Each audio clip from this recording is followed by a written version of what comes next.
Right. Assalamu alaikum ji. Today we are starting off with the project of the chapter of project scope management. A very important chapter because this is where we establish the scope of the project, and naturally throughout the project life cycle we are going to be fulfilling this scope. So establishing the scope, creating a detailed scope statement, all is going to be included in here, and we will cover it into a number of processes.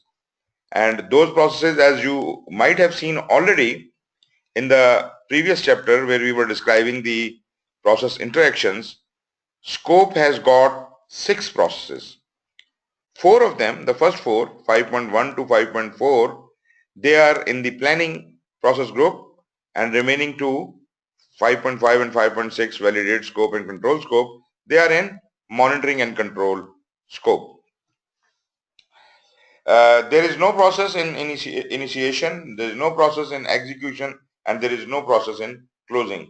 So all the processes of scope are either in planning or in monitoring and control. After integration has started working, as we have studied yesterday, integration started developing the project management plan in planning process group. It was the very first step. It was the very first process which we started, and naturally all of the knowledge areas were planned under it while they were giving their output to the project management plan, and project management plan ultimately was completed when all other plans have provided the feedback. Now scope is, as I said, an important area because the scope which has been provided to us in the agreement, contract, in the business case, in the statement of work, that was not as detailed as what we are going to be developing right here. So this is the most detailed form of scope which will be created from the point of view of actually doing the project. We start every process group with developing a management plan.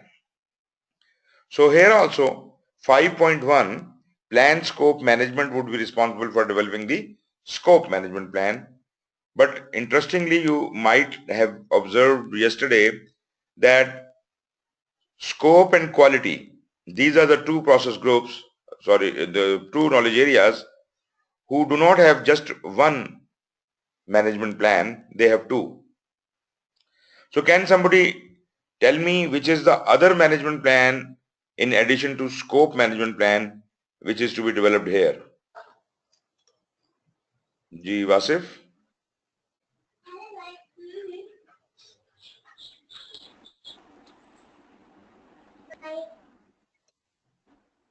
Wasif, can you hear me? Yes, sir, I can hear you. Can Yes. you kindly repeat the question, please? You see, we do have to develop a management plan here in the very first step, that is plan scope management. Naturally, the name of the management plan would be scope management plan, but interestingly, we note already that there is not only one management plan developed in this process, there are two. What is the name of the other management plan which will be developed beside scope management plan?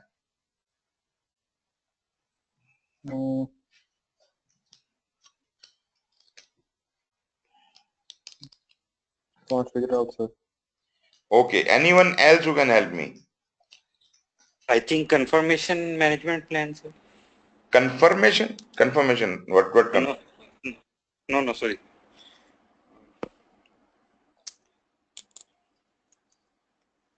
Did you mean configuration? Yes, I think, sir. Actually, I could not remember the exact name. There was something. No, configuration management plan is a completely different story.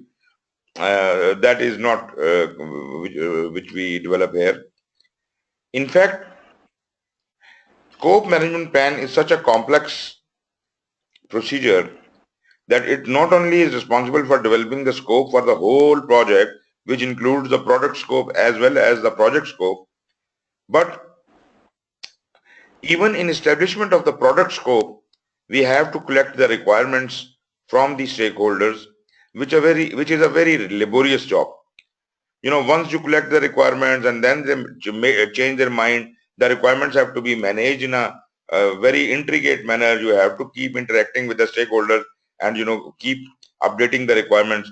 Therefore, requirement has become a very touchy point here.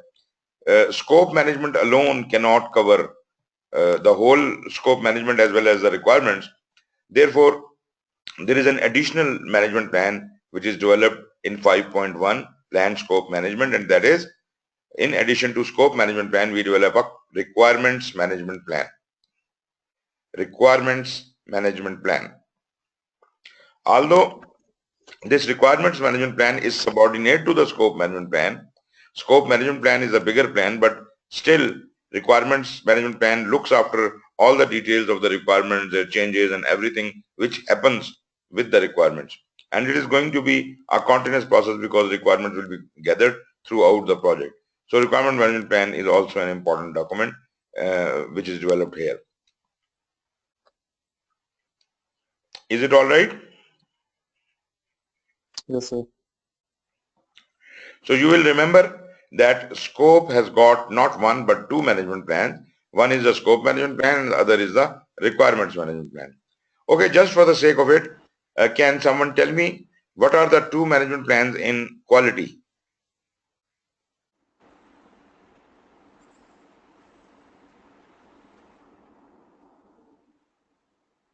Gee, anyone?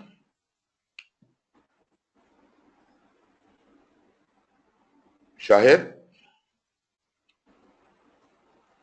Sir, 8.1 and 8.2. No, how can it be 8.1 and 8.2? Because management plan is not... 8.1 is itself the plan quality management. Plan And quality management is the process. What is the name of the plan?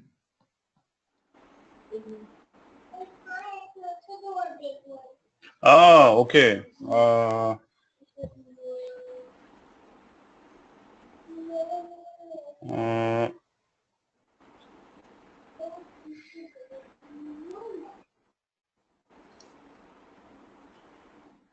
Okay, I'll give you the first name, quality management plan. That is the one plan. What is the other plan?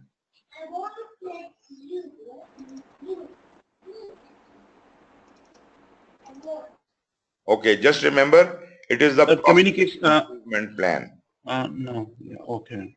Process improvement plan. So in scope, we have two plans, scope management plan and requirements management plan. In quality, we have two plans, quality management plan and process improvement plan. We'll talk more about that in quality, but let us concentrate on scope here. So in scope, we will develop the scope management plan and the requirements management plan. Now, once these management plans have been established, we move on to the next process. And interestingly, all the processes of scope have to be sequential in nature. You see, in any other knowledge area, you may do more than one processes at a time, but here it is necessary that you go through 5.1, 2, 3 and 4 in sequence. Because until and unless you have the scope and requirements management plan, you cannot collect the requirements. And until and unless you do not have the requirement, you cannot define the scope and so on and so forth. So they have to be sequential.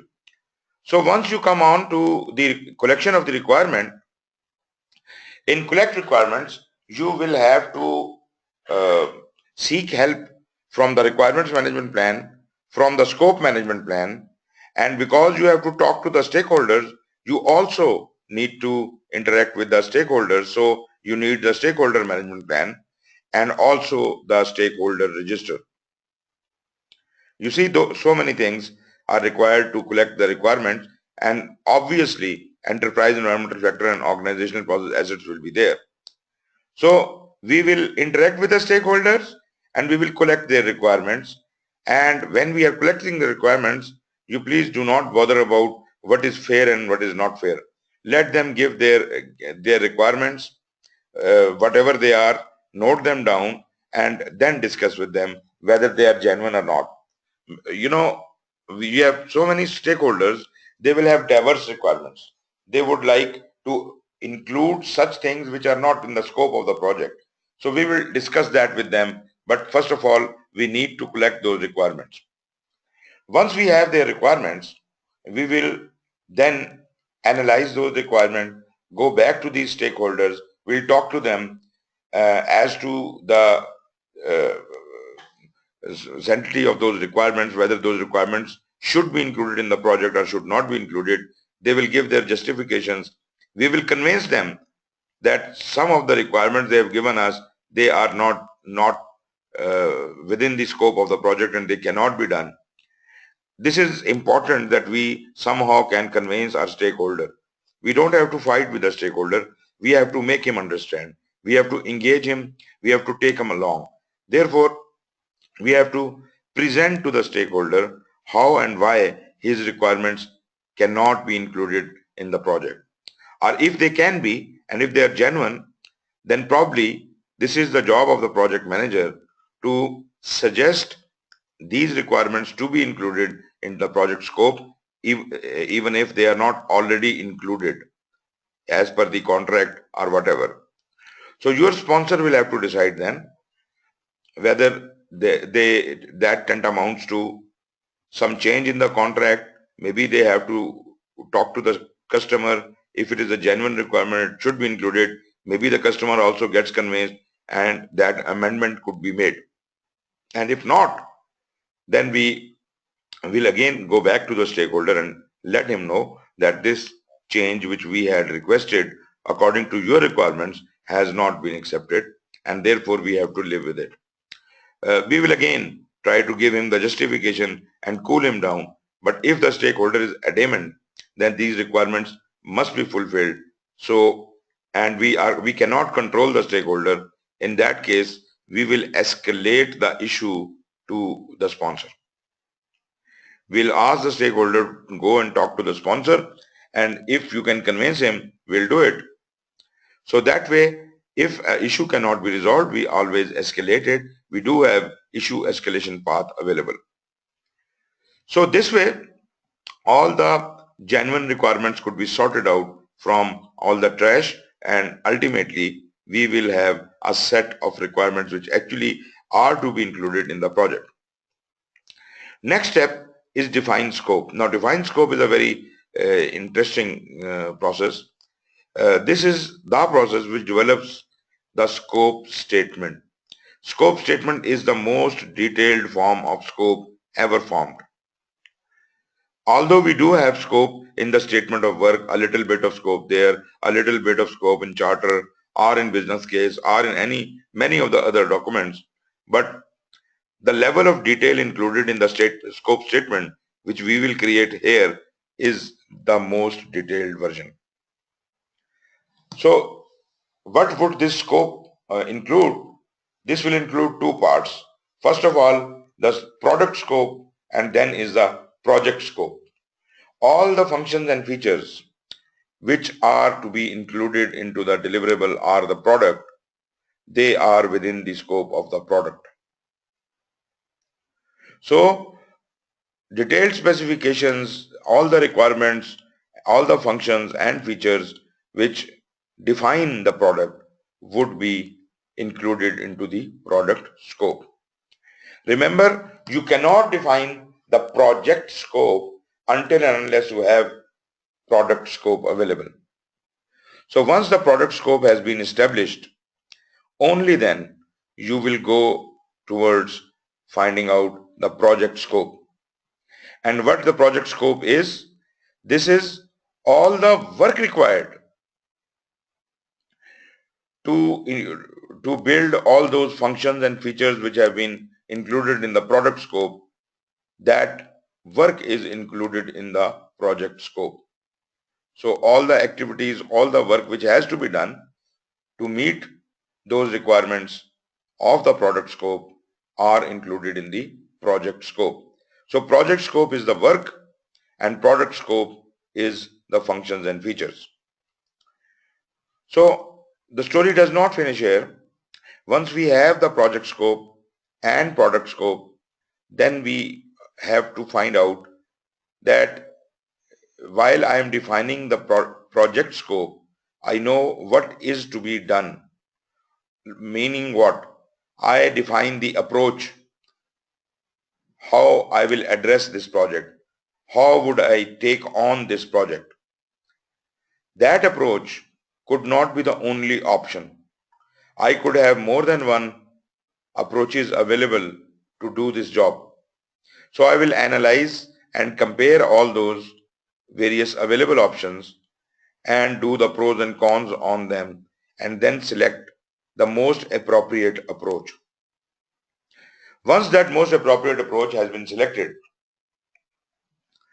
then I will apply the project life cycle to that. I will divide this approach into various project phases, clearly defining the product of each scope, each phase, what should be the functions and features of each product of each phase, who would be responsible for this phase, and various other administrative details about each phase.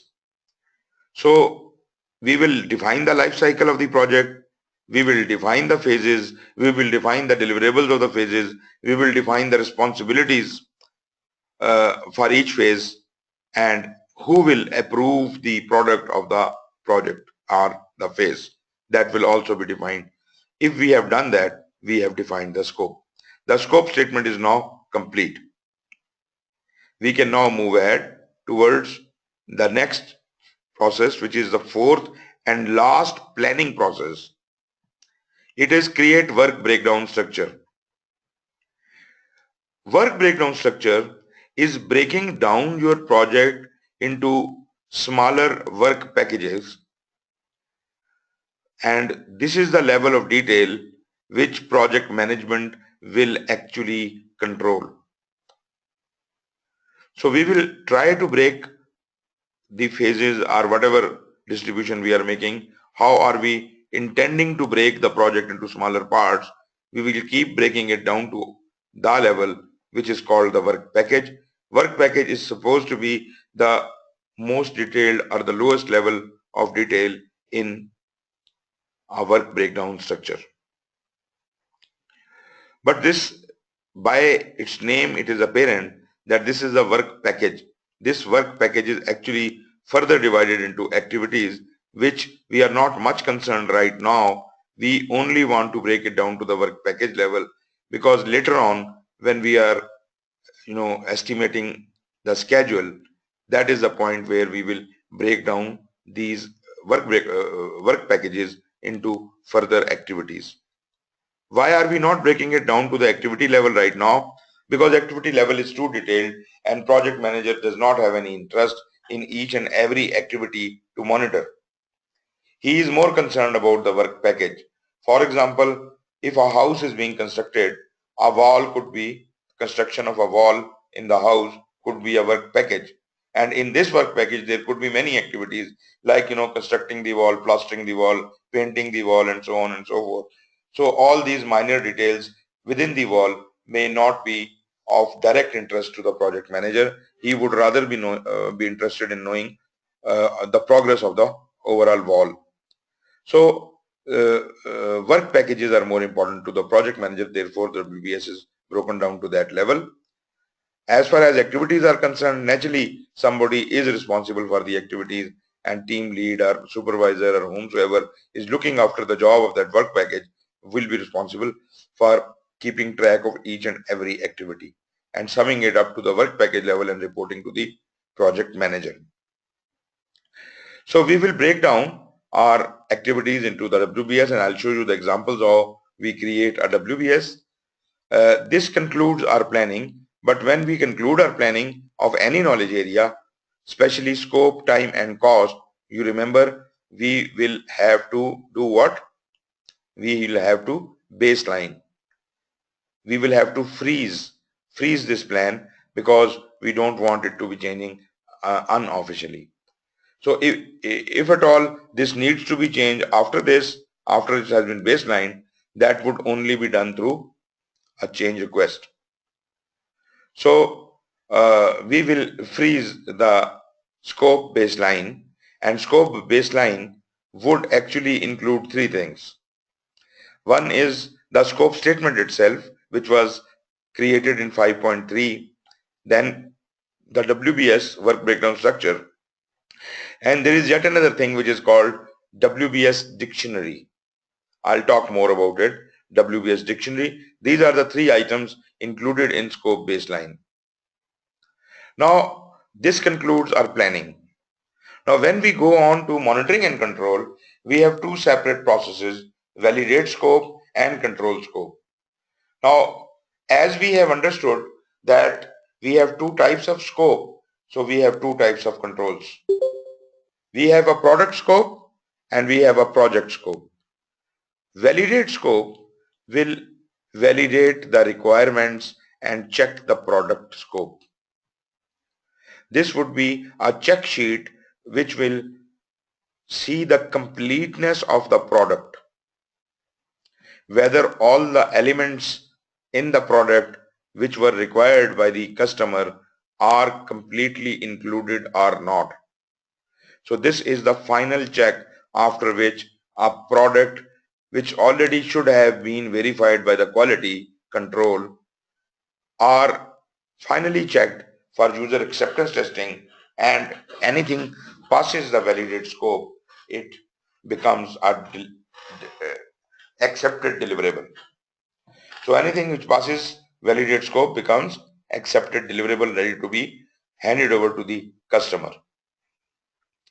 So this was checking of the product scope. As far as the control scope is concerned, this deals with the project scope, whether all the work which was to be included in meeting the scope according to the functions and features, has it all been done. This is the control scope. So these two processes will separately control the product and the process of the project. Any questions so far?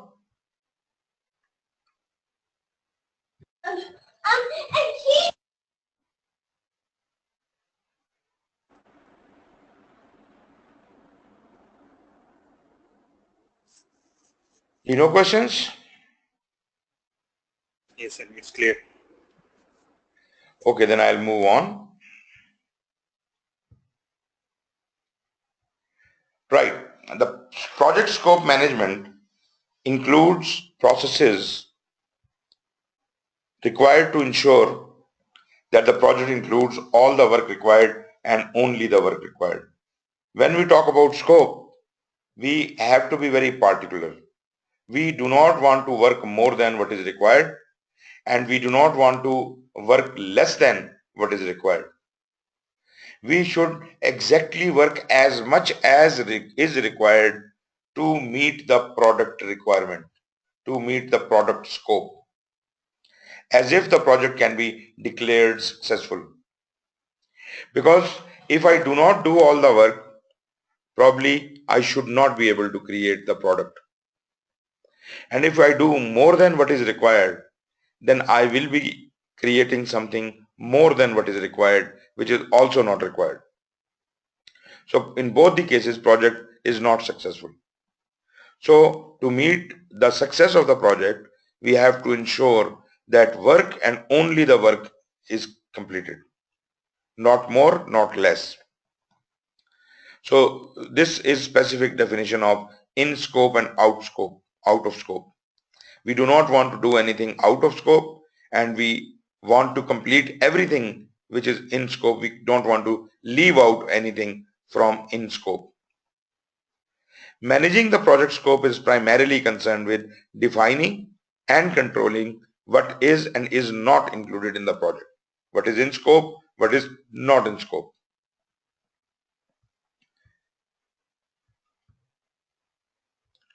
So I have already described the 6 processes, so I'll skip that. Then is the product scope and the project scope. Probably I have already given you the definition for both, but if you want to have a look at it, product scope is the features and functions that are to be included in a product or service. So all the dimensions, the specifications, the requirements, the features, the functions, what all has to be there in the product is within the product scope. And again, I would say this should only represent the items which have to be included in the product. Nothing more, nothing less. Then project scope. What is project scope? This is the work that must be done in order to deliver a product with the specified features and functions. Meaning what? That to complete the product scope, all the work we need to do to meet that work is included in the project scope. How do you check whether the product scope or project scope has been completed? Product scope is measured against the requirements. So we do have the requirements, the finalized requirements, which we collected from collect requirement process. So we check the product scope against the requirements, and if that is complete, the product is complete. And where do we check that? We do that in validate scope process. As far as the project scope is concerned, it is measured against the plan, because the work is explained in the plan. As per the plan, the project scope must be complete, and that is done by control scope process. Scope statement, as I've already discussed with you, would actually translate the requirements, the chosen requirements, into the product scope, clearly defining the functions and features to be included in the product and prescribing the product scope. Then this will also translate it into the project scope, defining the approach, how we will do that. And even doing all that, first of all, it should provide the justification for the project. Why justification? When the charter was given to you by the project sponsor, he did provide a justification. Why are we doing this project? That was the statement given by the project sponsor. Now you have to provide a project justification. If you do not feel comfortable with the project, you have to give reasons why this project is not doable. And if you are convinced that it can be done, then you have to prove that this is a doable project and I am the right person to do it. If you feel this cannot be done or you are not the right person, this is the time to speak up. Because after that, after this, when you have committed that this scope is, I can achieve this scope, I can meet this scope, then it is your responsibility to meet the scope. You have committed to meet the scope. So therefore, project manager has to provide a justification. He has to give out what will be the major deliverables and what are the project objectives. They have to be defined. And after the product scope has been defined and project scope, the approach, the various approaches which could be employed to achieve the product scope have been analyzed, and you have selected one approach which is most suitable to do the project. That approach is divided into phases to define the project life cycle. And each one of those phases is clearly marked with the deliverable it is supposed to be producing, and the specifications, features, functions of each deliverable of each phase will be defined. The responsibilities will be defined. The procedure of approval will be defined. Who is responsible for approving it will be defined. All this is included in the scope statement. In addition to that, it will also include if there are any assumptions which have been considered while creating the scope statement, if there are any constraints or limitations. So such like things and even some risks, this all has to be mentioned here briefly. Although we will be working in further detail about the risks and all other things, as we will be progressively elaborating, these things will be explained further on. But as far as scope statement is concerned, we will provide as much detail as is known till this point. But the most important detail is that we should have reached the project life cycle and its phases, and we are clear about how many phases this project has, what is the product of each phase, how it is to be created, who is responsible, who will approve it, and so on. And also the criteria used to determine if the project or the phase has been successfully completed. So this is what the definition of scope statement is. What could be included in the scope statement? Naturally, the project objectives could be included, project justification, what is the deliverable of the project, then the scope description, acceptance criteria of each phase, deliverable of each phase, anything which is not included out of scope items, any assumptions, constraints, or any other details could be included into the scope statement. So far so good?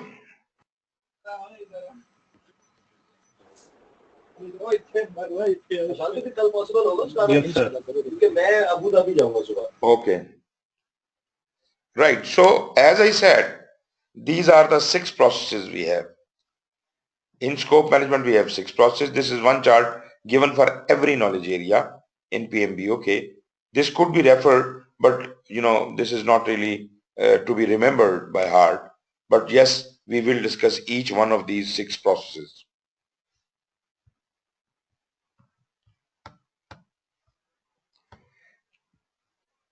Coming over to the first one, plan scope management. As we understand, this is the process of creating the scope management plan. Sorry, it is wrongly written scope statement plan. This is scope management plan that documents how the project scope will be defined, validated, and controlled. The whole story, what all is happening in scope, what all we are supposed to be doing in scope, meaning what, how the requirements will be gathered, and all that would be included in the requirements management plan. And naturally, minor guidance about requirements will be given in scope management plan. Scope management plan will also tell us how to develop the scope statement, what is to be included, what is not to be included in it, how the project phases will be created and all that. And later on, it will also tell us how to validate or control the scope.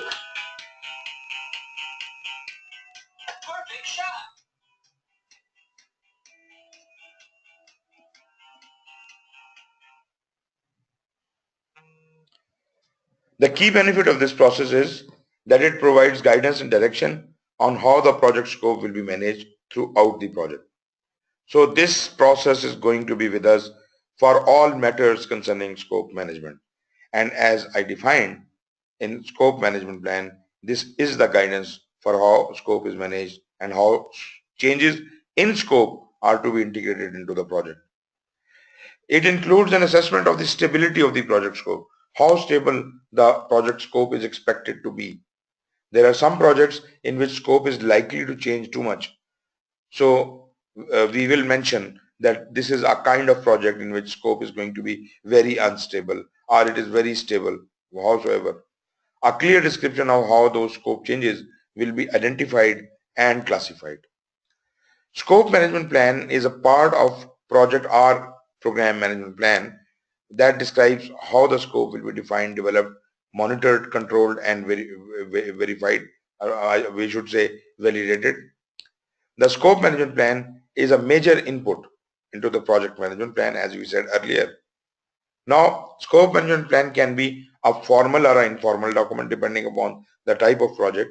It could be broadly framed or highly detailed based on the needs of the project. And as we said earlier, the components of the scope management plan could be detailed scope statement, how to create the WBS, how WBS will be maintained and approved, how formal acceptances for various project deliverables, phase deliverables can be obtained, how request for change to detailed scope statement will be processed, and this process is directly linked to perform integrated change control, because anything which is changed would be reporting to all the change requests would be sent to integrated change control. Then is the requirement management plan, which is a minor plan within the scope management plan or outside of the scope management plan.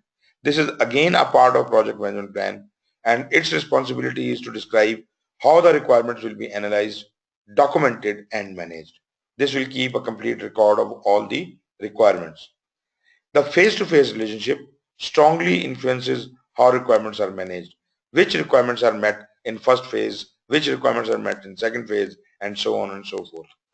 Project manager chooses the most effective relationship for the project and documents this approach in the requirement management plan.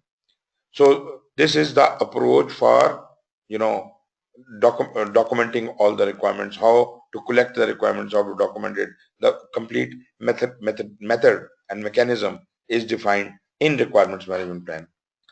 Many of the requirement management plan components are based on that relationship. What are the components of requirement management plan? Let us briefly look at it. First of all, how requirements activities will be planned, tracked, and reported. Configuration management activities such as how changes to the product will be initiated, how impact will be analyzed, how they will be traced and reported, the authorization and who will authorize what required to approve the changes, how the requirements are prioritized, and product metrics that will be used and the rationale for using them. And another very important thing is how are we going to trace these requirements? A traceability structure has to be developed as to know at any point in time that the requirement which we are fulfilling, why are we fulfilling this, from where this requirement has originated, what are the actions we are taking to fulfill that, because if that requirement changes, the whole backward and forward path of that requirement is completely altered. Requirements could be classified into many different types of requirements. We have business requirements, we have stakeholder requirements, we have functional and non-functional requirements, transition requirements, project requirements, and the quality requirements. We'll talk more about these requirements later.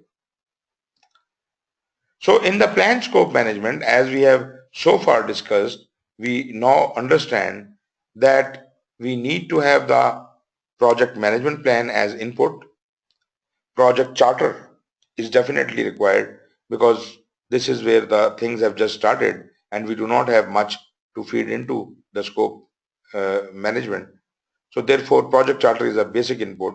Enterprise environmental factor and organizational process assets, they are as usual the traditional inputs. The tools are also traditional. There is nothing new about it. We have already talked about the expert judgment and the meetings in yesterday's lecture. So expert judgment is the judgment of the project manager as well as the suggestions he can seek from other subject matter experts, his team members, consultants, or anyone else. And meetings is naturally with his team members. He will meet and he will discuss with them. And ultimately, he should be able to come up with these two management plans, scope management plan and the requirements management plan. So how does it act? Let us look at all the things coming into the scope into this process of plan scope management. From organization, we are getting the enterprise environmental factors and organizational process assets. From develop project charter, we are getting the charter. And from develop project management plan, we are getting the project management plan in whatever format it is, because it should not be complete, because the output of the scope management plan and requirement management plan and all other knowledge areas would actually fill into the project management plan. But naturally, whatever is available in project management plan, that would be used to help develop the scope management plan and the requirement management plan. So here we will develop these two plans, scope management plan and the requirement management plan. Scope management plan will help collect the requirements, help define the scope, and help create the WBS. As far as the requirement management plan is required, its only utilization is to collect the requirements. It is not required for any other process of scope. So requirement management has just its jurisdiction till 5.2 collect requirements. Whereas a scope management plan is required by the collect requirements, required by other two processes also. So in that way, we do understand that collect requirement process will have two management plans coming into it. One is scope management plan and the other is requirement management plan. This is sure.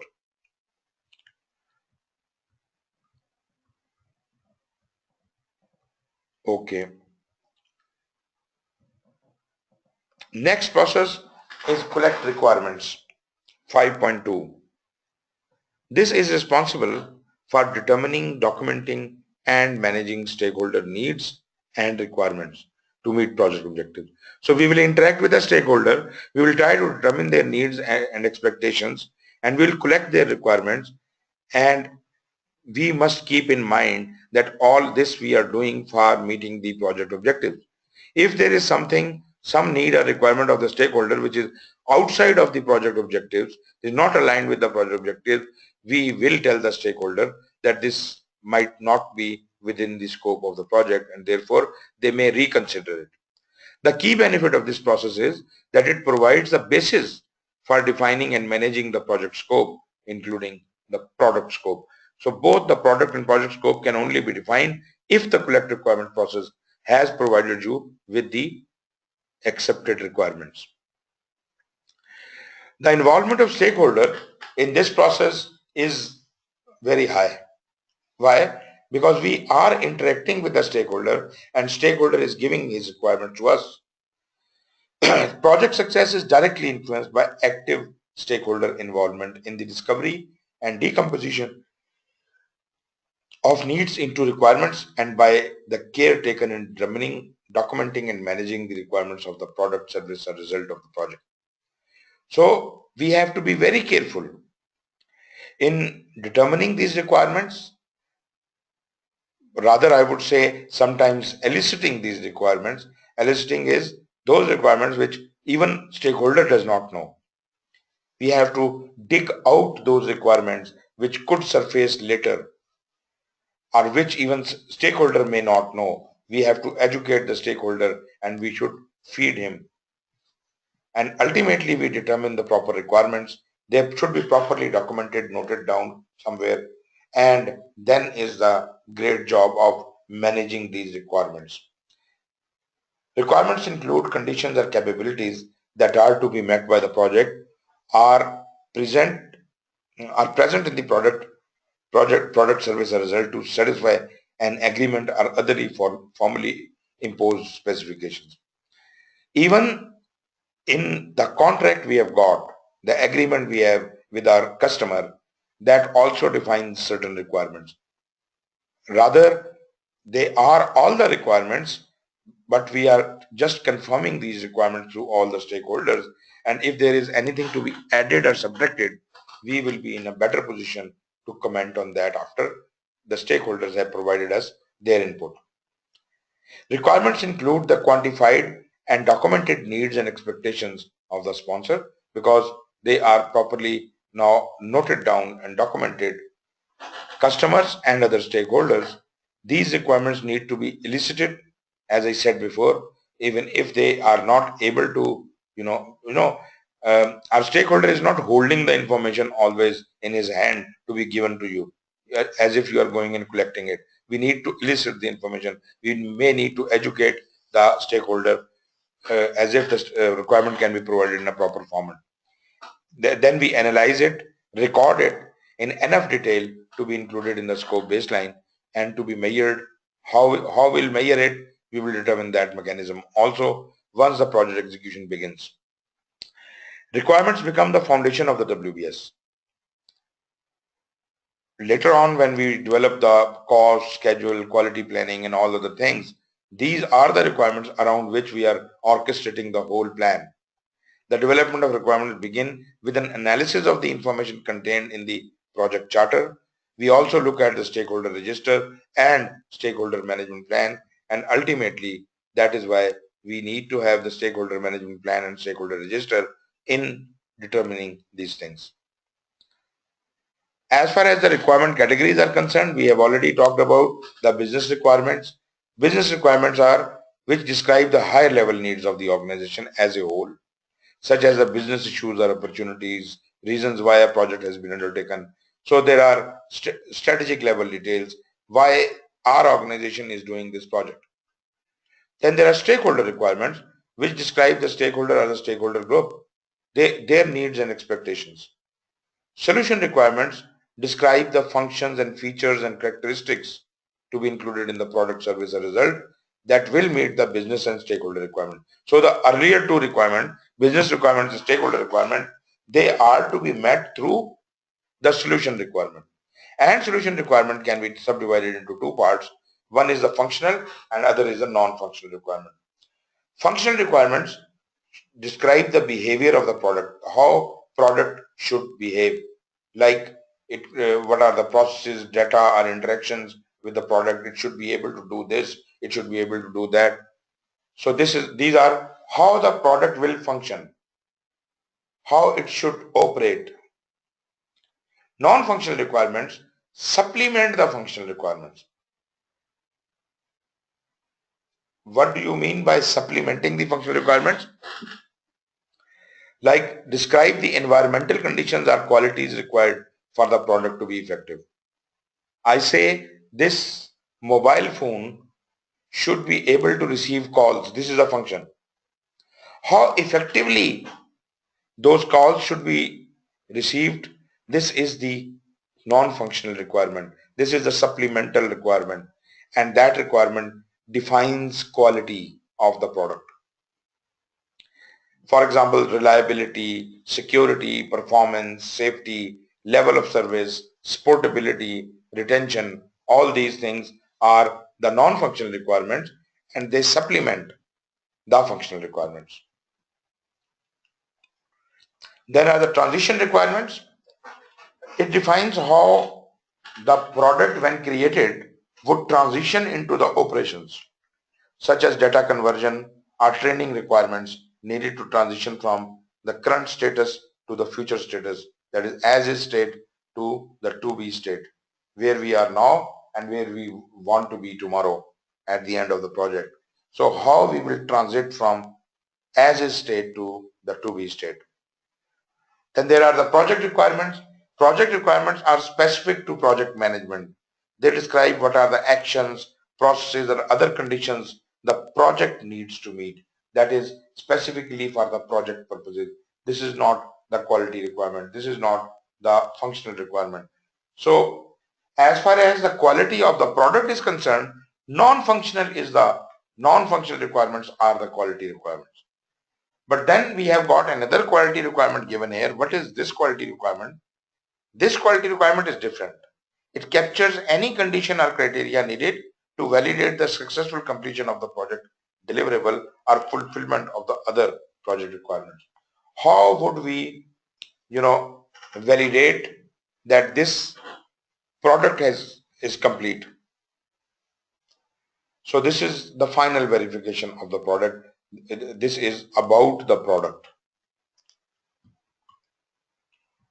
So in collect requirements, these are all the inputs, outputs, and tools. Let us see and discuss them. We need to have the scope management plan. We need to have the requirements management plan.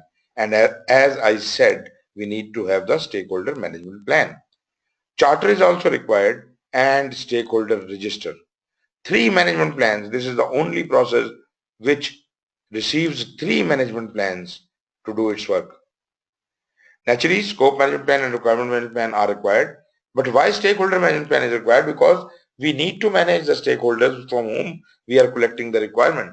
We have to be very cautious in dealing with these stakeholders. So stakeholder management plan is an input, and then the list of stakeholders with whom I will be interacting is given in the stakeholder register, and charter describes to me what I am doing in this project, and therefore all of these things are definitely required. What are the different tools and techniques?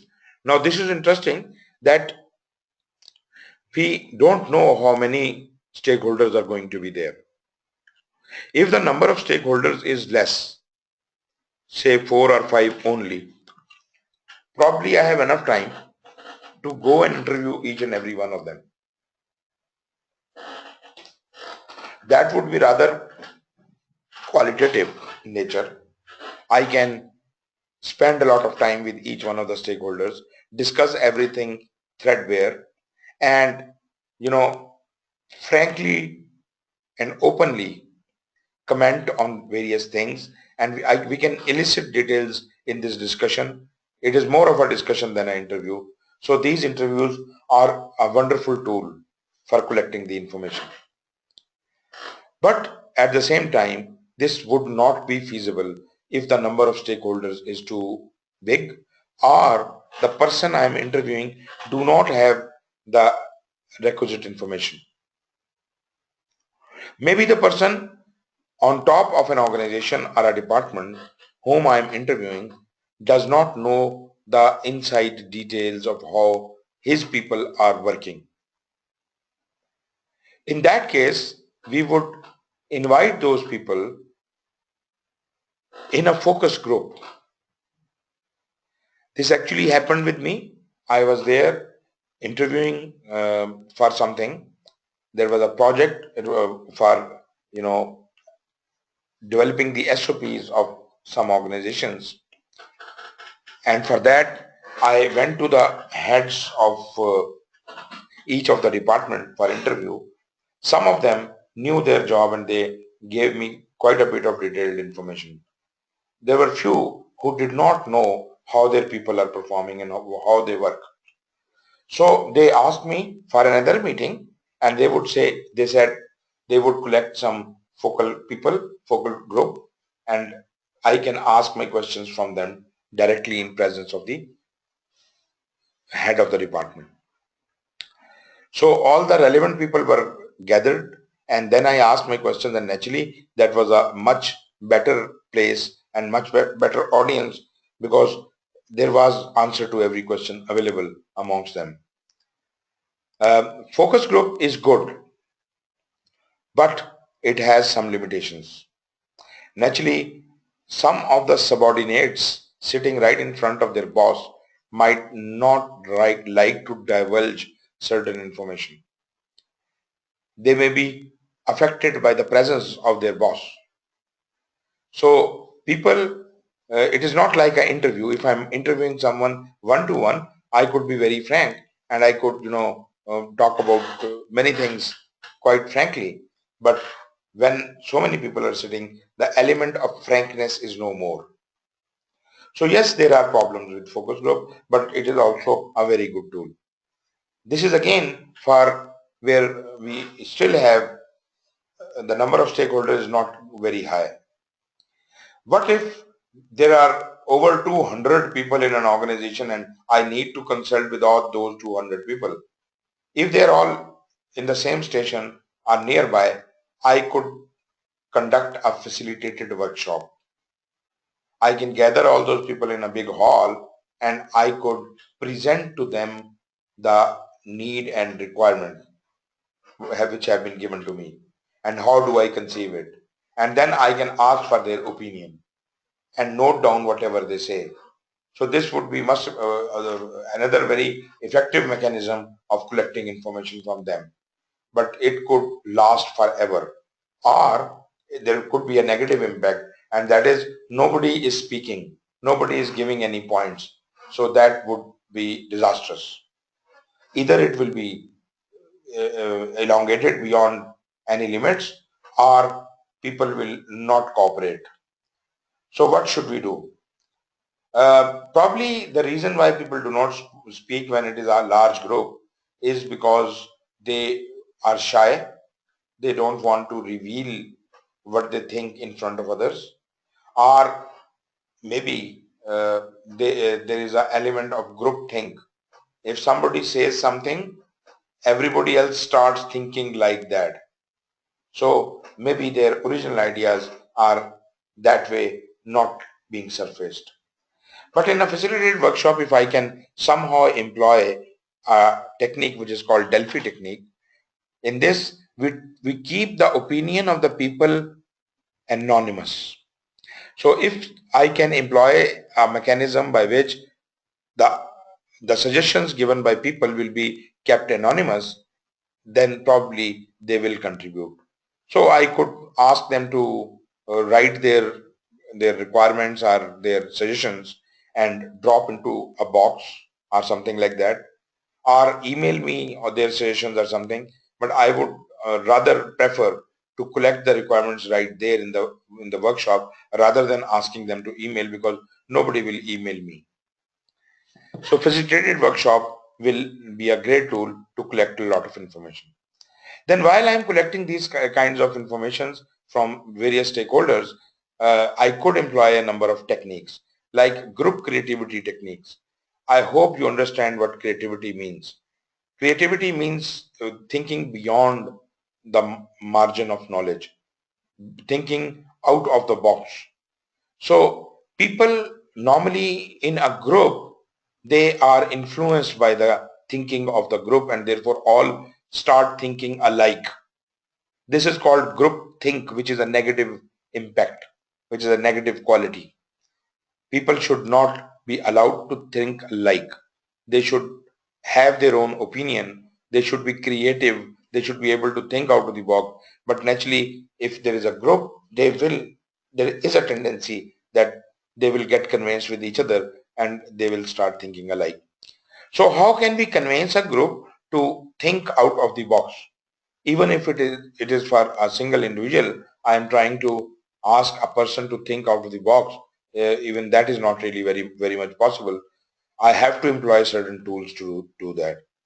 So maybe I can give out a joke to lighten up the environment, and maybe this joke is not relevant to the discussion which I am doing, and people feel lighthearted, and maybe somebody makes a remark in fun, and that fun remark may instigate a new chain of thought, and people may start giving some ideas by this creativity stimulus. So we can create such like of stimulus. I am not going to discuss this in much detail, but generally speaking, this is the idea that some stimuli should be provided to the group as if they can start thinking out of the box. Similarly, there has to be some group decision-making techniques. People, when sit in a group, they should be able to decide better rather than thinking alone. Normally, due to groupthink, people start thinking alike, and therefore again they cannot make good decisions. They will make someone else's decision, not their own decision. So somehow we have to organize such an environment in which the decision making is more effective. You see, if there are four people and they hold different IQs, the IQ of the decision should be synergetic in nature, and the IQ of the decision should be more than any one in the group. But unfortunately, this does not happen. Normally, IQ of the decision is lower than the lowest IQ in the group. Why? Because everybody compromises. Everybody does group think. So somehow some techniques have to be employed to promote better decision making. If the audience is too big and they are too far apart, probably we will resort to questionnaires and surveys. And in some cases, we also can do some observations. If I am to analyze an organization, naturally I'll do interviews and other tools. But when I enter into that organization, meet people and look around in their offices, I would create an opinion of how they are. So there are many things I can gather by mere observation. There are certain things which could only be described by prototyping. They cannot be, told over phone or over discussions. Until and unless I can see that thing in three-dimensional model, I cannot imagine it. So maybe a two-dimensional model or three-dimensional model or figure or something to make that thing clearer in my mind would be called a prototyping. Benchmarking is comparing yourself against your competitors. So if you can create such kind of a comparison, that would give you a clear-cut idea where we want to be and where we do stand.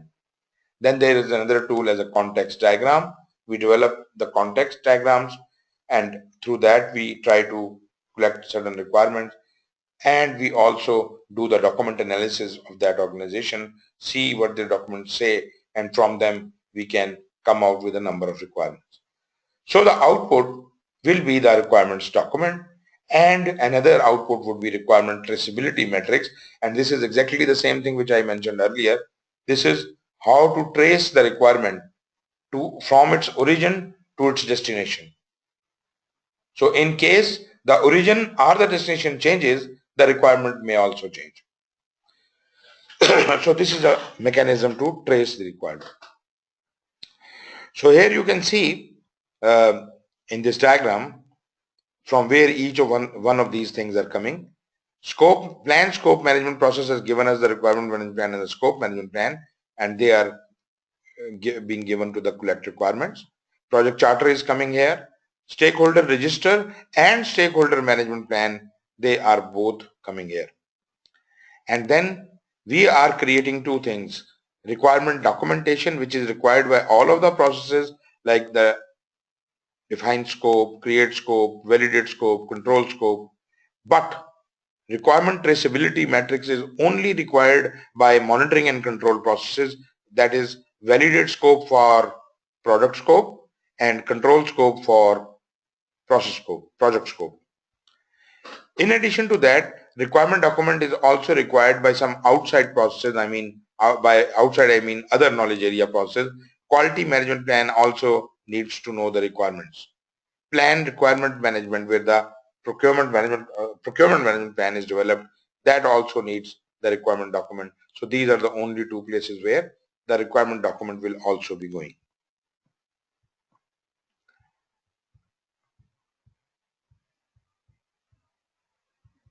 I have discussed all these methods with you. Let's look at the group creativity techniques. Brainstorming. I hope you all understand what brainstorming means. We bounce the ideas on each other's head and try to find new ways of finding things. Like, we have got we do voting or prioritization. It is often used with other group creativity techniques that do.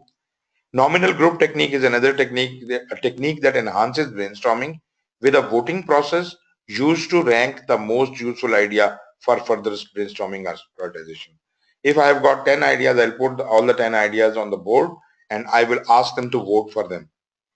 So everybody votes for them. The idea which gets the highest number of votes is prioritized number 1 and 2 and 3 and 4. And then we start discussing them in that priority. Idea and mind mapping is another tool, which is mind mapping is created by Tony Buzan. Tony Buzan is not a very old idea. It was originated probably in late 70s. Mind mapping is a technique in which ideas created through individual brainstorming sessions are consolidated into a single map. It is a diagrammatical kind of a thing in which the main idea is written right in the middle of the page and the ideas connecting to that are written around it, joined by some line. And then further ideas can also grow out of it, and that's how the whole map is created. This is called mind mapping. Affinity diagram is a technique that allows large numbers of ideas to be classified into groups for review and analysis.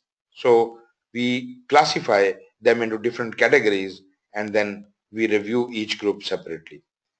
Multi-criteria decision analysis is in which we give certain weightage to certain points, certain characteristics, and then score different things. Like, you say the person's appearance gets 2 marks and person's walking style gets 5 marks, so on and so forth. So if personal appearance or personal how he walks is more important to you, you give it double weightage. So if he gets 5 marks, it will be given 10. 5 into 2, 10. So this is multi-criteria decision analysis. In group decision-making techniques, we have various methods. One is unanimity, that is unanimous decisions. Unanimous decisions are where the whole group has to agree on one answer. Majority of the people would agree on some point and that would be taken as a decision. Plurality, if there are groups within the voting people and they are of three different opinion or more than three different opinions, then probably we will go for the largest block. And dictatorship is the worst of all, and that is the one person decides for the whole group. Nobody else is allowed to think.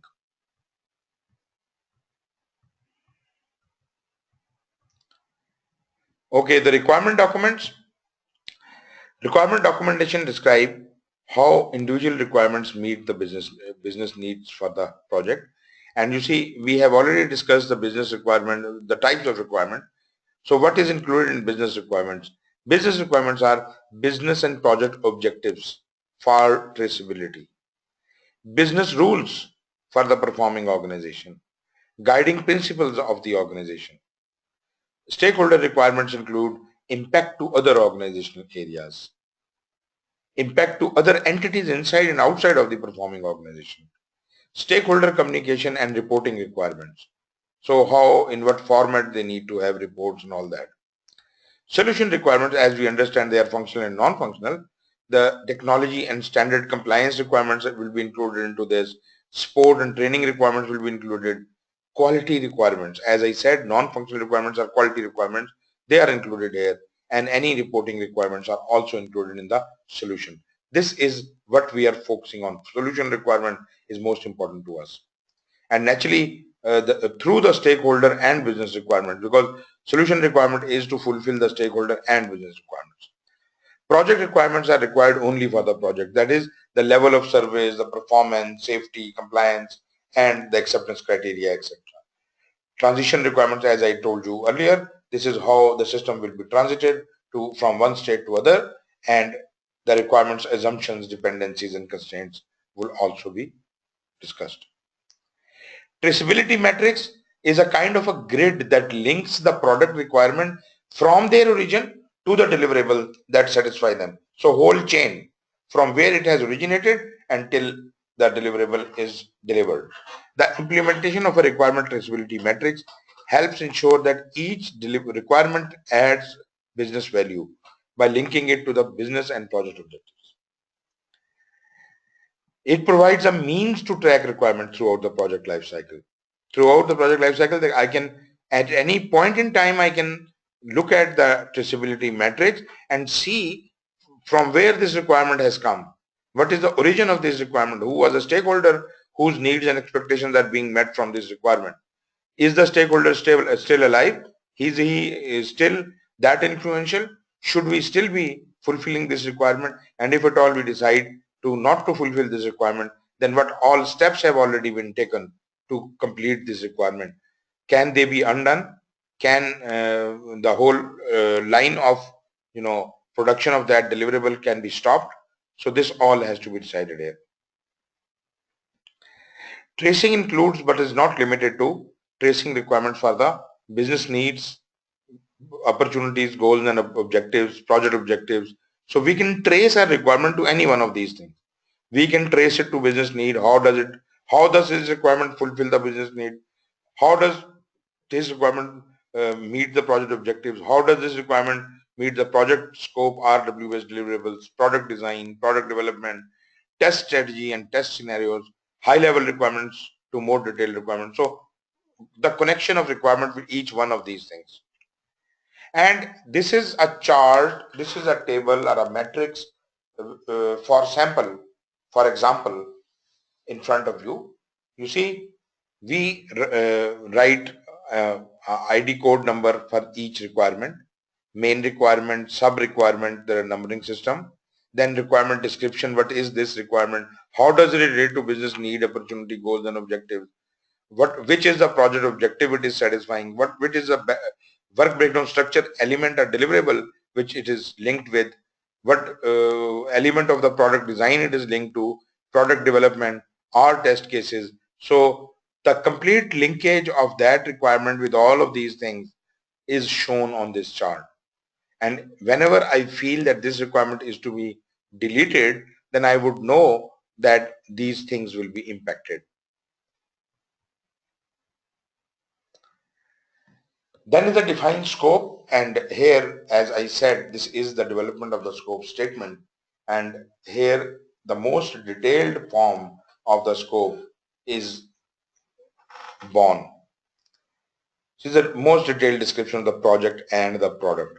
So because we have the requirements, now we will have the product scope, then the project scope, and then the life cycle, phases, and deliverables. The key benefit of this process is that it describes the project, service, or result boundaries by defining which of the requirements collected will be included in or excluded from the project scope. So what is in scope and what is out scope is actually decided here.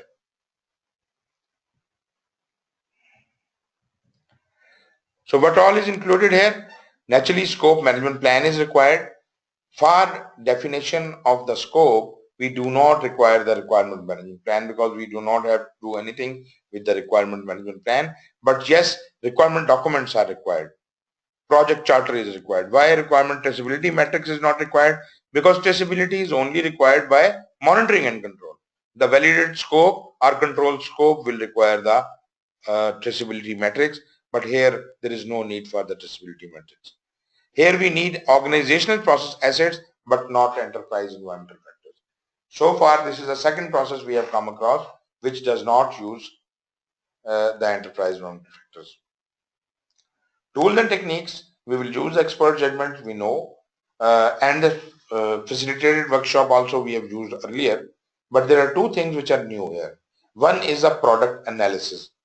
Because we are defining the product scope, we have to analyze the product in detail as if we include all the functions and features required in it. So thorough product analysis is required. This is a specific tool for defined scope. Another important tool is alternative generation. How if I am trying to establish the project scope, then this product scope, how can it be achieved? Naturally, there could be different approaches, there could be different alternatives. So I have to identify all the various approaches, find their pros and cons. I will generate all the alternatives. I will compare them, and ultimately I will select the most appropriate one, which I will define for the project lifecycle and phases. Ultimately, the project scope statement will be created and project documents may be updated in light of that.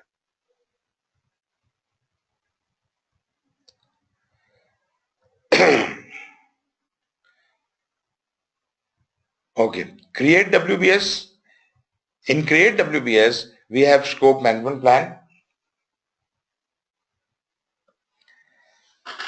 scope statement, requirements document. Again, we don't need to have the requirement traceability matrix because that is required in monitoring and control. Enterprise environmental factors are required and organization process assets are required. In tools and techniques, we have a tool which is very important. This is a skill of breaking things down, and that is called decomposition. This is a very logical tool, and this can only be used by some people. All people do not have the capacity to think in that much level of detail. If I ask you to break down an idea into 3 parts, probably you can do it. If I ask you to further break each sub idea into 3 more parts, probably you will do it. And if I keep asking you to break the things further into smaller and smaller parts, there will be a limit which you will achieve, and then your mind will not work. How can this small part be further broken down? So those people who are intelligent, who have a logical mind, they could be able to decompose better. So project manager and his team. Remember, project manager does not do anything alone. Because if he does alone, then only one man's mind is being applied to that analysis or planning. But we want the project team, at least those people who are involved in the project management planning should be with the project manager as if they have a buy-in and we have application of more than one minds. So we will, decompose collectively. We will use the expert judgment, and ultimately the output would be the work breakdown structure dictionary, and joining it all together with the scope statement which we created in the previous step. All these three things put together are called scope baseline. Scope baseline is scope statement, WBS and Wbs dictionary, and the project documents are updated. The concept of WBS: to define the project scope of work in terms of deliverables and to further decompose these deliverables into components of work.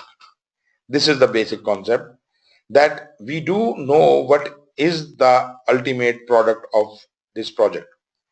If I can break down this product into smaller products and then to smaller products, and then ultimately at a level that the lowest level defines the component of work.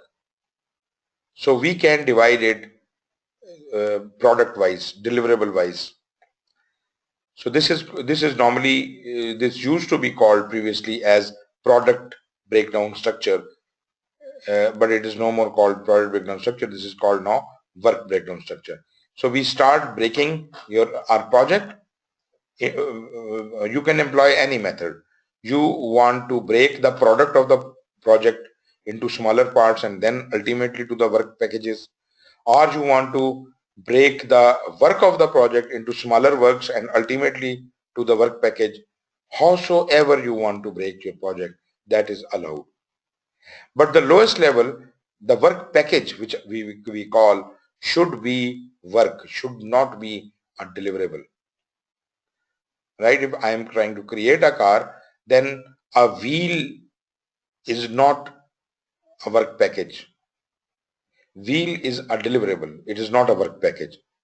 So, fixing the wheel could be a work, but wheel itself is a deliverable. To provide the project management plan team, just a minute. Ji Janab, Kaun, who is asking the question? Ji Shahid. Sir, what is the best practice for sub-activity level decomposition if we are going to do, let's say, people have different opinion. Usually people say that if any activity is longer than 10 days or 15 days, then that is the maximum limit, or the sub-level detail activity cannot be more than 2 weeks. If it is more than 2 weeks, you need to again break down into further sub-level activities. So what is the best practice or the industry's best practice to have the activity minimum duration, maximum duration of an activity? Okay. Number one, we are not so far discussing the activities. We are talking about the work packages. Number two, this all depends upon the complexity and size of the project. You cannot have a rule that activity cannot be more than this much time, because you may be doing a NASA project, you may be doing a 2 days long project of assignment. So this thing cannot be defined. So this might be dependent on the type of job you are doing and the organization and the the nature of the project would describe. Maybe pharmaceutical project is 15 years long, whereas the IT project is 3 months long.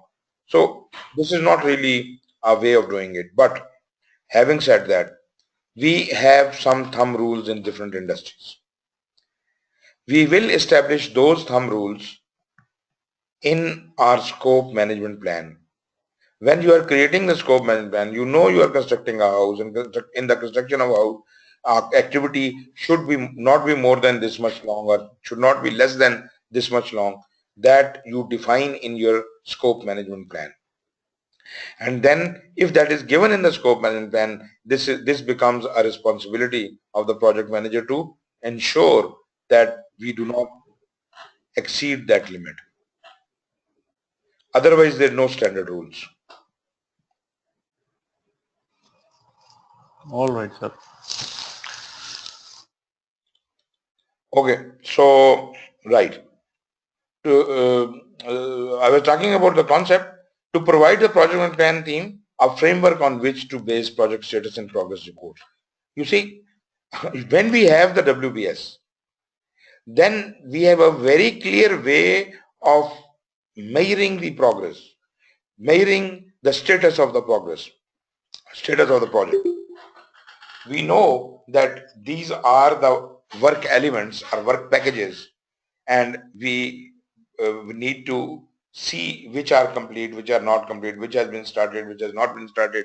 So this has made the things much more easier for us, and now we are at least able to plan further in detail. It also helps us to facilitate communication between the project manager and the stakeholders throughout the life of the project. We say, sir, the south wall has been complete.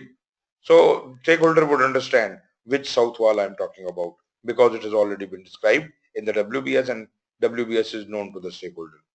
As a key input to other project management processes and deliverables, because once the WBS has been established, any of the process knowledge areas can be planned any further. We don't have a restriction that after during the scope we said we cannot move ahead until and unless we have the previous scope activity completed, scope process completed. But after the WBS has been created, I can start working on time management, I can start working on schedule, I can start working on risk. So simultaneously I can start doing everything just because WBS is now available.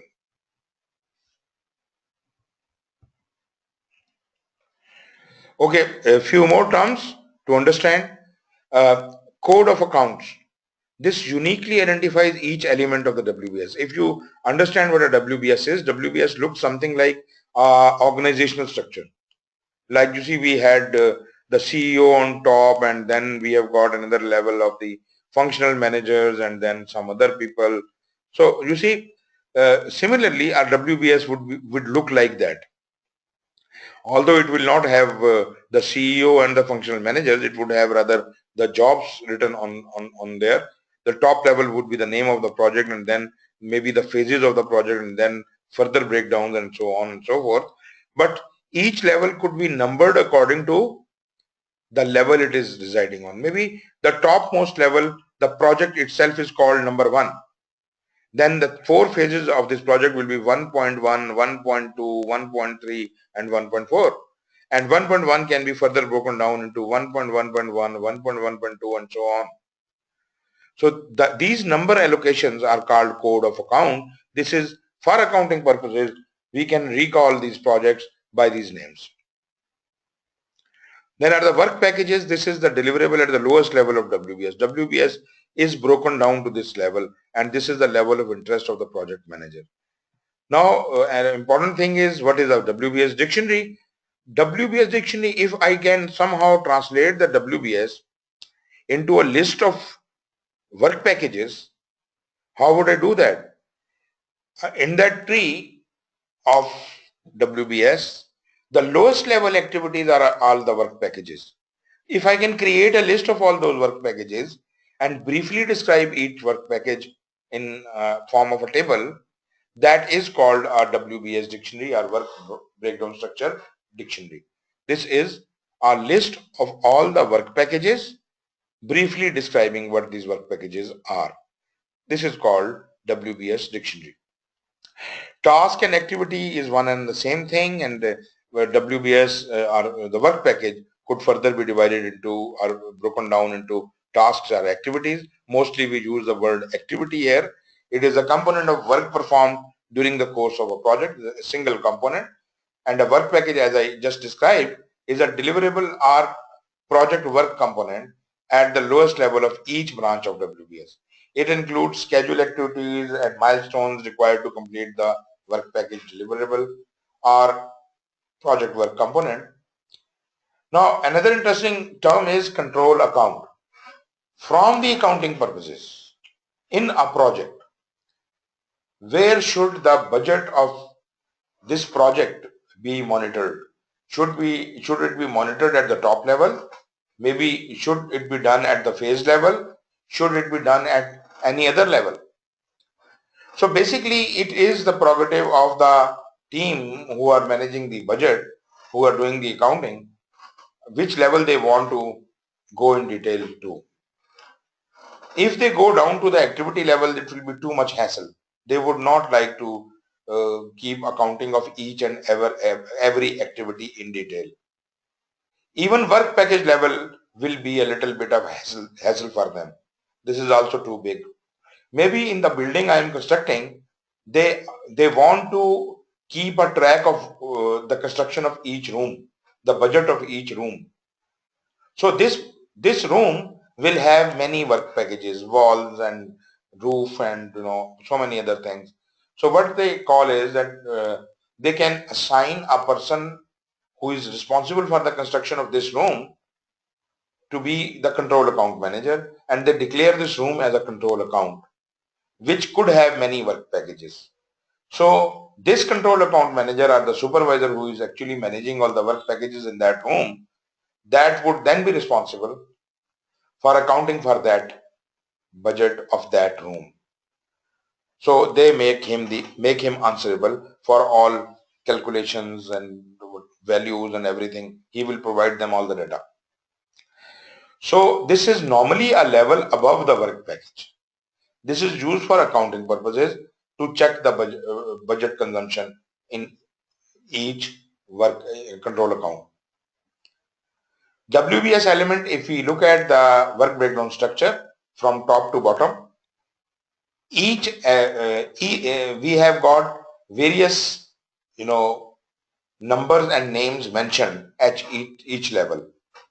Each element where there is a number, whether it is number 1 or 1.1 or 1.1.1, whichever the number is, every number is an element.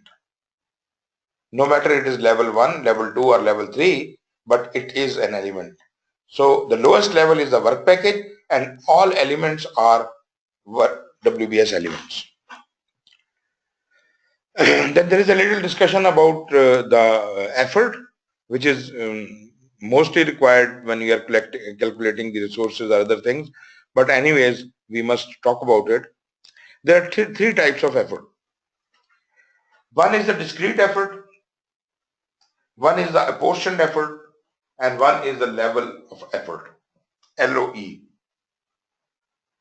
There are activities which have discrete effort. Like if I'm trying to construct a wall, that wall, if I know the size of the wall, I can discretely calculate how many bricks are required, how many men are required to construct it. So if I can discretely calculate all the work effort for an activity, that is called a discrete effort. If I can't, it is apportioned effort. If a work we cannot calculate how much time or effort this activity will take, because why can't we do that? Because this activity is dependent on another activity. I don't mean that this will be done after that activity. No, I mean that the progress of this activity cannot be measured until and unless the progress of another activity is measured. For example, one job is the construction of wall. Another job is supervision of wall. The person who is supervising the wall may be very efficient, but his progress of work cannot be more than the construction of wall, because he is supervising that job. He can't say that I have completed my job, I am going home and now you keep constructing the wall. No, he has to supervise the work until and unless the wall is completed. So his effort is apportioned effort because it cannot be measured discretely. It has to be dependent on the construction of wall. Similarly, in the same scenario, level of effort is a kind of an activity which happens throughout the life of the project. And we cannot measure the progress of this activity also because this depends upon the length of the project, the progress of the project, which will determine the level of effort of this activity. Like you see, we are doing a project, we are constructing a house, and for example, project management is an activity which is continuing right from the beginning till end. So if somebody asks you how much project management have you done on this project, you can't say anything. As much as the construction of a house is complete, so is my project management complete. So if house is 50% complete, my project management activity is 50% complete. This is called level of effort.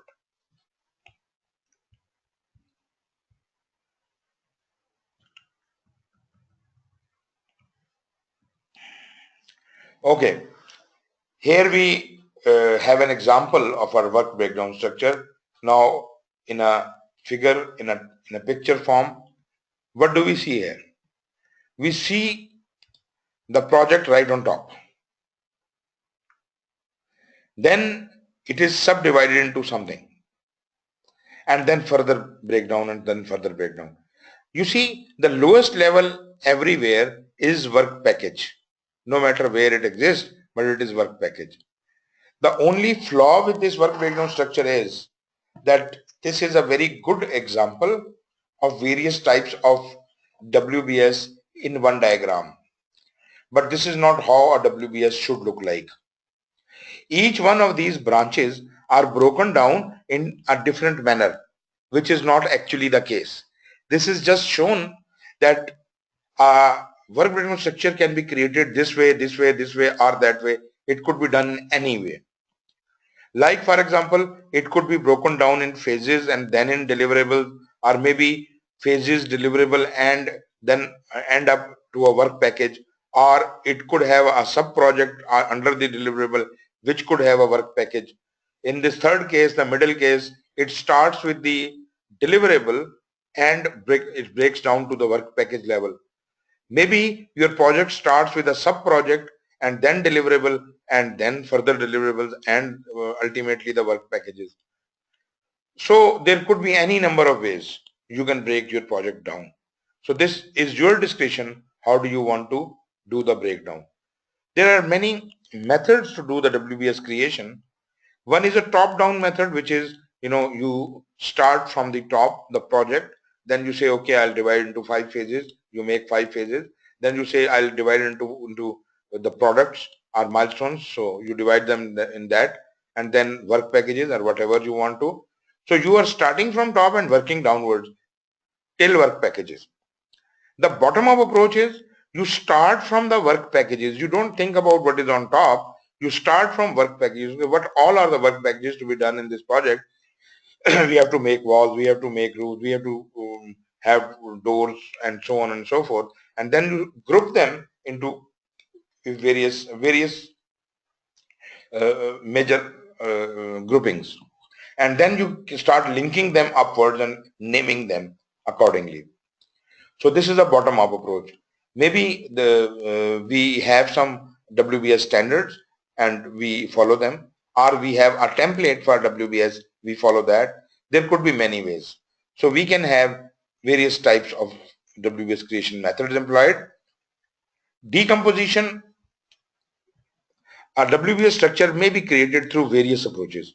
As I was just describing to you, some of the popular methods include the top-down approach, use of organizational specific guidelines, and the use of WBS templates. Bottom-up approach can be used during the integration of the subcomponent. WBS structure can be represented in a number of forms, like using phases of the life cycle as a second level of decomposition with product and project deliverable inserted at the third level. You can use major deliverables as a second level and then decompose it to the work packages. Incorporating subcomponents which may be developed by organizations outside of the project team, such as contracted work, seller then develops the supported contract WBS, and so on and so forth. It could be any way you want to do it. These are some examples of the WBS. Like this, there is an aircraft system, and it has been broken down into these various categories: project management, training, data, air vehicle itself, support equipment, facilities, and test evaluation. And then it has further broken it down to some other levels. Similarly, this is a software product release. Again, it has broken it down into 3 levels. Here there is another example, value management software project. And here the unique thing I see is that it has been provided the code of account number. The main project is numbered 1.0. Its subclasses sub branches are numbered 1.1, 1.2, 1.3, 1.4, and each one is then further broken down like 1.1.1, and then the lowest level work packages 1.1.1.1 and 1.1.1.2. Under 1.1.2 we have got further 2, and so on and so forth. So it could be in any one of these mechanisms. Okay, if we understand the WBS, we already have studied the organizational breakdown structure. WBS is work breakdown structure. Organizational structures, we study the functional and matrix and all that. They were the organizational breakdown structure. What is the lowest level of organizational breakdown structure? These are the people. What is the lowest level of the work breakdown structure? These are the work packages. So if I can create a matrix in which on one side are the work packages and on other side are the people or the organization, then we can relate these and assign those people on various work packages. For example, in this case, in front of you,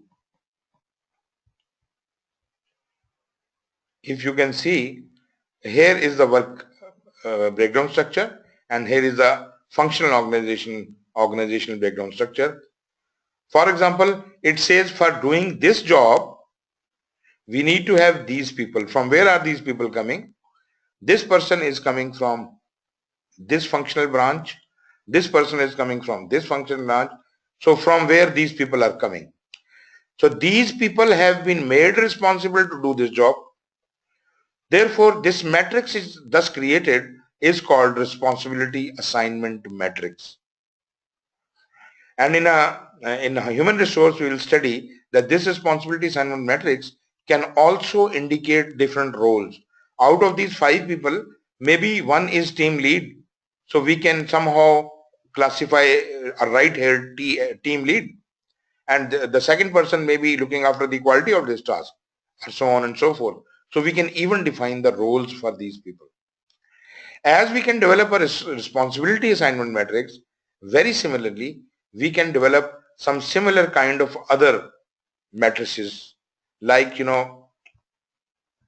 here we have a control account matrix.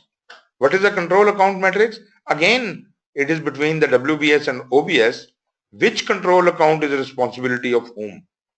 So the roles and responsibilities of various control accounts have been defined in this chart. This is called control account matrix. This is another example of a work breakdown structure, just to show you that it is not necessary that all the branches of WBS must be equal. There might be one branch is broken down, other cannot be broken down, another could be broken down, like 1.6 could be broken down into a much more detail. So whatever are the lowest level in each branch is the work package. For example, in the under 1.1 we have 4 work packages. 1.2 has nothing, so it itself is a work package. 1.3 has 2 items, so they are the work packages. 1.4 is a work package. 1.5 is a work package. 1.6 has 1.6.1, 1.6.2 and 1.6.3. These are the 3 work packages. But 1.6.4 has been further subdivided. So 1.6.4.1, 2 and 3, these are the work packages. Similarly, 1.7 is a work package. So you see, there are various levels. Some work packages are existing on 3rd level, some are 2nd level, and so on and so forth. One work package cannot be linked to another work package, as it is shown between 1.1.4 and 1.3.2, rear wheel and seat. How they should not be connected. They cannot be a connection like this dotted line. So this is forbidden. So this is how WBS may look like, and some people make it this way, like a tree, like you show in computers or in MS Project or Primavera. This is also a way, but this is not a very effective way. But anyways, whatever suits you better make it that way.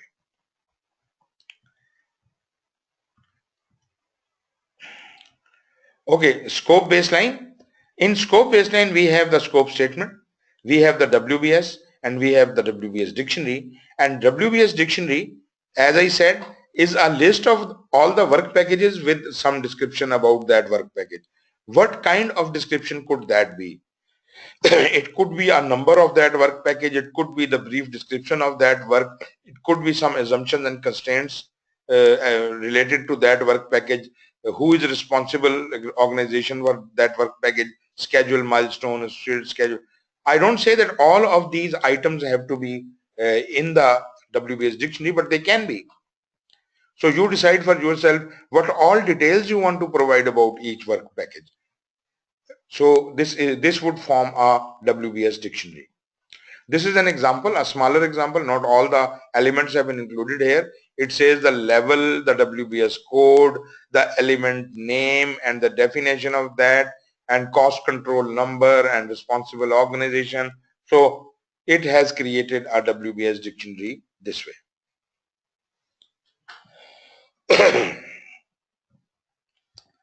Then project documents are updated. Right. Moving on to the validate scope process. You remember validate scope meant that we are finally doing the user acceptance testing of the product. This is the completeness check. You see, there are two inspections our deliverable passes through. First is the quality control and other is the validate scope. Quality control is the correctness inspection. Whether whatever has been created, is it correct or not? Is it within the tolerance level or not? Once that is verified, then that deliverable comes to validate scope, and this is the completeness inspection. Whether all the features and functions which are supposed to be there in the product, are they there? This is validate scope, and this is checked against the requirements, as we said before. So validate scope is the process of formalizing acceptance of the completed project deliverable. Key benefit is that it brings objectivity to the acceptance process. So acceptance process is formalized this way, and it increases the chance of final product, service or result acceptance by validating each with deliverable.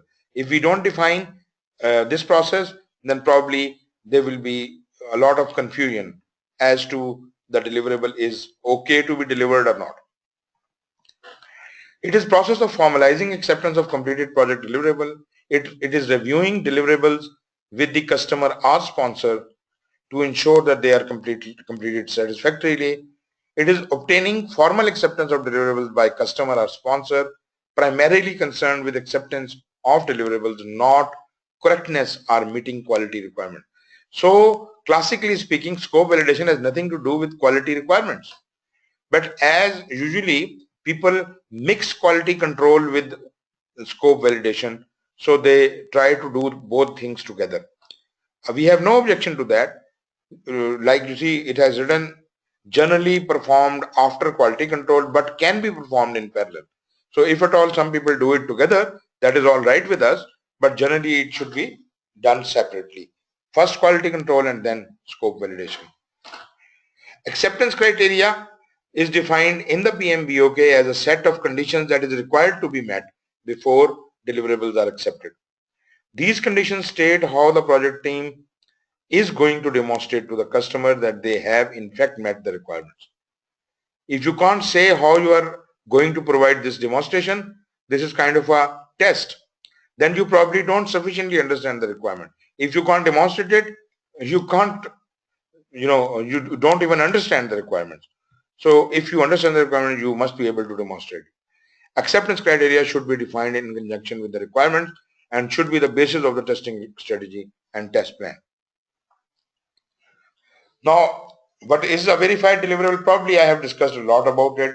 A verified deliverable is which passes the quality control, and a validated deliverable is which passes the validate scope. So there is a difference between quality control and validate scope. This difference has been highlighted in this. So what is involved in validate scope?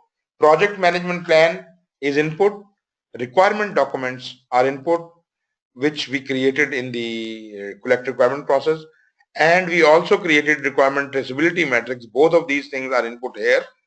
we have the verified deliverable from quality control coming input and work performance data from execution. Probably nothing is new here. We do inspection. This time this inspection is meant for what? This is for the completeness of the product. Here we employ the various group decision making techniques, and ultimately if something passes this is accepted deliverable. And if there is a problem, we move the change request and fix that. And the work performance data we fed into that converts into work performance information after the analysis, and work performance information, as you remember, goes back to monitor and control project work as if it can be converted into work performance report after consolidation. And naturally, if there is any update to the project documents, that can be done. So nothing more here. In control scope, the last process of scope is the process of monitoring the status of the project and product scope and managing changes to the scope baseline. Key benefit is that it allows the scope baseline to be maintained throughout the project. So this is a mechanism of measuring throughout the life of the project whether the scope of the project is being fulfilled or not. Process of monitoring the status of project and product scope and managing changes to the scope baseline ensures all requested changes and recommended corrective actions and preventive actions are processed through perform integrated change control. You remember, whenever there is a change request, there has to be either a corrective action, preventive action, or defect repair. Defect repair is in case of deliverables. Corrective action, if something has gone wrong, how it is to be corrected. Preventive action, we have to take measures against something which is likely to happen.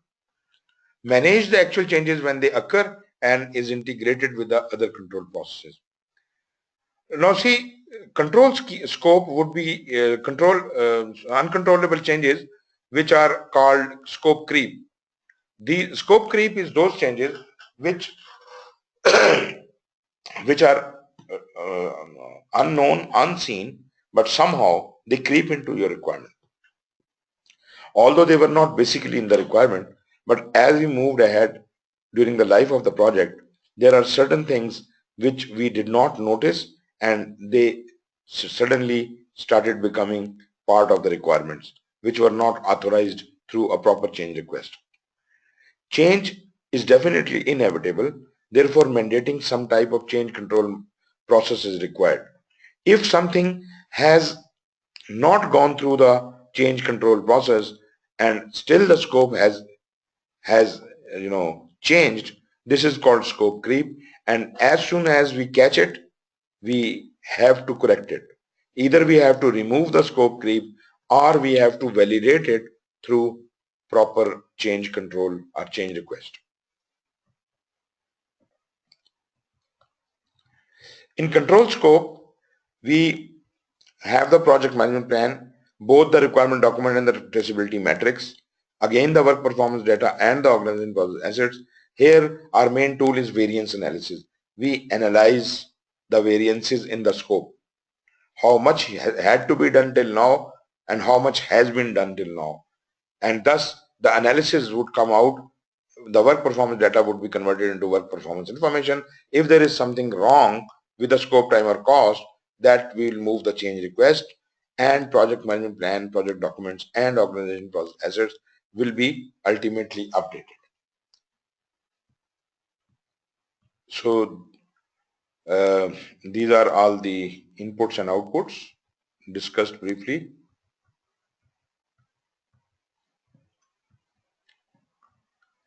Right.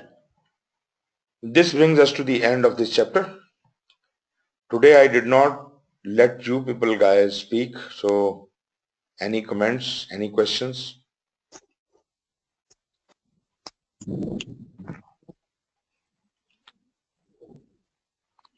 No, sir. So far, it's clear. When you go through this chapter in detail, you may have some questions, and then you can always ask. Have you gone through the integration chapter so far? No, sir. If you have any questions on that, I am ready to answer. or otherwise, you may gather up your questions and we can do it later also. Sure, sir. Right. So, Adil Saab, how is everything? Have you been able to catch up?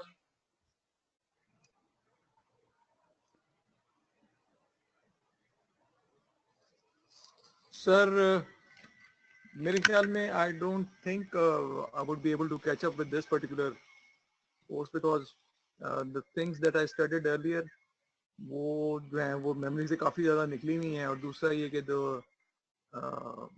Integration का chapter भी मैंने नहीं देखा हुआ तो I think जो आपने दूसरी मुझे ईमेल भेजी है the one that is starting maybe within a day और so that would be maybe better या जो एक वीक के बाद स्टार्ट हो रहा है नहीं वो जो चीजें स्टार्ट हो रही हैं those things are physical I think there no online courses but what you can do is you can go through the videos of this course so probably that will help you. अच्छा तो ये sir जो एक दिन बाद start हो रहा है वो भी फिजिकल है वो भी ऑनलाइन नहीं है एक दिन बाद कौन सा स्टार्ट हो रहा है आपने दो ईमेल्स भेजी हैं आपने एक भेजी है कि स्टार्टिंग इन 1 डे दूसरा आया है कि starting in 1 week no that was the weekend course and that did not happen अच्छा तो स्टार्ट ही नहीं हुआ तो अभी ये जो करंट चल रहा है बस यही है there is no other one ये यही है बाकी फिजिकल हैं कोर्सेज जो बाद में हम यहाँ करेंगे अच्छा तो मैं देखता हूँ किसी तरीके से अगर कैचअप किया जा सकता है असल में वो ये इसका टाइम सर ऐसा है कि आप अगर ये जो वीडियोस हैं इनको एक दफा देख लें आपको बहुत फायदा हो जाएगा क्योंकि इसका तो एक सीक्वेंस बना हुआ है ना सीक्वेंस में सब रिकॉर्डेड है तो ये आप कर लें तो मेरा ख्याल है ज्यादा बेहतर है अब मतलब अगर मिस कर गए ना आप ये बोर्ड तो बहुत मसला हो जाएगा फिर ये लंबा खींचते जाएंगे आप आगे चले जाएंगे if you really want to do it ये मैं यहाँ पे लिंक लिख रहा हूँ इस लिंक पे आप जाएं इस लिंक पे यूट्यूब पे जाएं इसमें सारी वीडियोस हैं अब तक ये आज 10वीं वीडियो होगी 10वां लेक्चर है आज सर 11वां राइट तो ये सारे लेक्चर वहां पे मौजूद हैं और आप चाहें तो शुरू से शुरू कर दें हमारे साथ आप यहाँ सुनते रहें अगर नहीं सुनना चाहते तो फिर आप रिकॉर्डिंग देखते रहें ठीक है जो कि कुछ करना होगा अगर देखें आप अपनी ये पढ़ाई एक दफा कंप्लीट कर लें और उसके बाद अगर कोई क्वेश्चन है तो आप मेरे से 1-to-1 स्काइप के ऊपर किसी और चीज आपको डाउट्स आपके क्लियर कर देंगे ठीक है सर लेकिन एक दफा हिम्मत करें जरा कुछ इसको शुरू कर दीजिए सर एक्चुअली यहाँ पर कमिटमेंट इस तरह की है कि बहुत ज्यादा कमिटमेंट है मैं खैर anyway I am that's why I contacted you today मैं कमिटमेंट्स में निकाल के कोई टाइम किसी तरीके से करूं असल में ये वाला टाइम भी जो है ना अब आज जो टाइम इम्प्रूव हुआ है ना उसकी वजह से थोड़ा सा ये हो गया कि 2 घंटे मुझे मिल गए एटलीस्ट इससे पहले तो वो 2 घंटे मिलते ही नहीं थे ना वो तो 1 घंटा मिलता ही नहीं था बीच में से आउट ऑफ द हाउस तो वो तो पॉसिबल ही नहीं था तो इसलिए आज मैंने खास तौर पे पकड़ा है कि मैंने कहा कम से कम ये पकड़ तो सकूं ना एटलीस्ट ओके तो ये सब कंटीन्यूअस चल रहा है without a break in the weekends जी अभी तक तो हम कंटीन्यूअस ही चल रहे हैं अभी तक कोई ब्रेक हमने नहीं ली एंड होपफुली हम ऐसे ही चलेंगे चलिए मैं देखता हूं sir is there a possibility to have one break during weekends especially क्योंकि सर पाकिस्तान में वीकेंड डिफरेंट है यहाँ सऊदी में वीकेंड डिफरेंट है at least we have one common day which is Saturday actually वो हम ले तो लें लेकिन मसला ये कि आपका कोर्स के टाइम बड़ा कम है मतलब अगर किसी दिन मजबूरी होती है कोई लोग नहीं होते हम ब्रेक कर लेंगे लेकिन मेरा ख्याल ये था कि अगर हम पेस पकड़ा हुआ है एक दफा खींच जाए इसे तो कंप्लीट हो जाएगा नहीं तो अभी ये जो इनका अदील साहब के साथ था पहले हमने कोर्स शुरू किया था और इतना लंबा खिंच गया और उसमें हम कुछ कंप्लीट भी नहीं कर सके तो ऐसा ना हो जाए ना कहीं बहुत लंबा हो जाए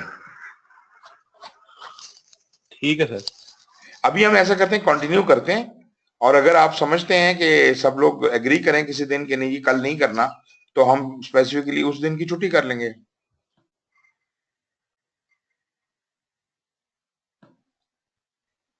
क्यों जी, एग्रीड? ठीक हो गया सर। ठीक है। जबरदस्त। Thank you very much ji for your company and see you tomorrow again.